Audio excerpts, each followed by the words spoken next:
গাজীপুর উপজেলার চরাঞ্চলের মানুষের দীর্ঘদিনের প্রাণের দাবি হল যমুনা উপজেলা প্রতিষ্ঠা এবং গেটওয়ে ব্রিজ নির্মাণ। এই দুটি প্রকল্প বাস্তবায়ন হলে এলাকার যোগাযোগ ব্যবস্থা উন্নত হবে এবং মানুষের জীবনযাত্রার মান বৃদ্ধি পাবে।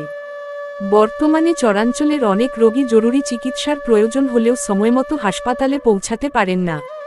নদী পারাপার ও যোগাযোগের দুর্বল ব্যবস্থার কারণে অনেক মানুষ চিকিৎসার অভাবে মৃত্যুবরণ করেন। বিশেষ করে গর্ভবতী নারী, শিশু এবং গুরুতর অসুস্থ রোগীরা সবচেয়ে বেশি দুর্ভোগের শিকার হন। যমুনা উপজেলা প্রতিষ্ঠিত হলে সরকারি সেবা মানুষের দোরগোড়ায় পৌঁছাবে এবং প্রশাসনিক কার্যক্রম সহজ হবে।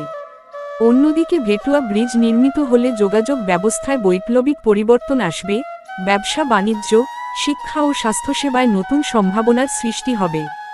তাই চরাঞ্চলের মানুষের জীবনমান উন্নয়ন, দ্রুত চিকিৎসা সেবা নিশ্চিতকরণ এবং সার্বিক উন্নয়নের স্বার্থে যমুনা উপজেলা প্রতিষ্ঠা ও গেটওয়ে ব্রিজ নির্মাণকরণে মাননীয় এমপি মহোদয় সেলিম রেজার কাছে আকুল আবেদন, আপনি গরিব দুঃখী মানুষের জন্য এই দুইটি প্রকল্প বাস্তবায়ন করবেন।